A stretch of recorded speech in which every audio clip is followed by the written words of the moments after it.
What's up, everybody? This is Travis, and I'm recording the very first video log that I'm putting on my blog at traviswarren.net. And I shared a message this past Sunday with our students in Grid 2911 about the proper perspective when it comes to serving. And I wanted to kind of recap that message with you all and take it a little deeper and share it with everyone out there in the blogosphere. In Galatians 5, chapter 5, verse 13 says, "For you have been called to live in freedom, my brothers and sisters. But don't use your freedom to satisfy your sinful nature. Instead, use your freedom to serve one another in love. For the whole law can be summed up in this one command: love your neighbor as yourself." Another scripture that I want to bring your attention to is John chapter 15, verse 12 through 14. And both of these are being read out of the New Living Translation of the Bible. "This is my commandment: love each other in the same way I have loved you. There is no greater love than to lay down one's life for one's friends." This past Sunday, I shared the message about the proper perspective when it comes to our servanthood. You see, in the Bible, there were two types of people. There were slaves and there were servants. And the only difference between the slave and the servant was one thing: the servant willfully obeyed their master. You see, a slave could be forced to do all kinds of different things. Slaves worked because they were forced to work. And in the Old Testament, a Hebrew slave would work for 6 years, and in the 7th year would be set free. Now, those that chose to be servants would go to their master and say, "Listen, I choose to serve you. I choose to willfully obey you." And that master would take that person and make them a servant for life. You see, we have a choice. We can either serve our families, we can serve our community, we can serve God, we can serve our church because we have to and have the mentality of a slave. We're doing it because we have to. I'm doing this because I have to. I'm washing the dishes because I have to. I'm loving on my wife or my parents or my brother, my sister because I have to. Or we can choose and say, you know what? I want to serve. I see that my serving is a sign of love. It's a sign of love that if I truly love others, then I'll serve them. If I truly love my parents, I'm going to serve them. I'm going to willfully obey them. Not reluctantly obey them, not argue with them, but willfully obey them. I'm going to serve my spouse if I'm married.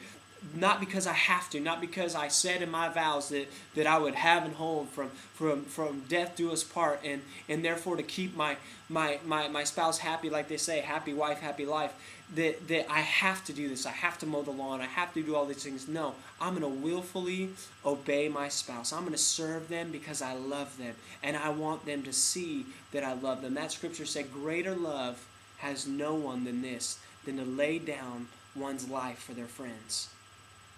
When we lay down our life, when we lay down those things that we want to do, those things that maybe we want to go here and do this, maybe we'd like to engage in our favorite hobby, but we know that we should help others, we know that we should help out around the house, or we know we should do that. When we lay down what we want to do to meet the needs of others and do what others want to do, there's no greater love than that.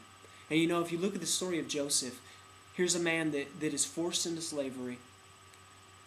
He has to serve. He doesn't have a choice. He has to do what Potiphar tells him to do. But Joseph made a decision. He chose to willfully obey Potiphar. He chose not just to do his work because he had to. He chose to do it because he wanted to. And what happened to Joseph? He got promoted to the second in command in Potiphar's house. When Potiphar was gone, Joseph was the head honcho of Potiphar's house.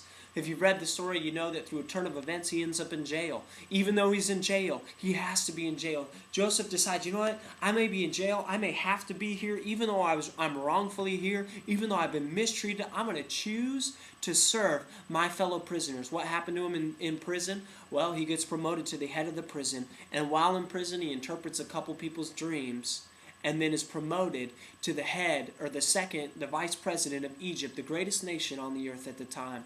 And Joseph, when he was 17, had a dream that his brothers, his sister, his mom, and his dad would bow down to him. And in that dream, when he was promoted to the vice president of Egypt, you can read that his brothers come, they're needing grain, they bow down at Joseph's feet. His dreams came true because he was a servant. Because Joseph didn't act like a slave. He didn't have this attitude of, I'm only doing this because I have to. He didn't have a self-serving attitude, but he made a decision, I'm going to serve others. Even though I've been forced to do this, I've been wrongfully treated, I've been mistreated. My brothers didn't love me. People, they treated me poorly. Even though I've been mistreated, I am going to serve others because I truly love others. I have the greatest love to lay down my life for my friends.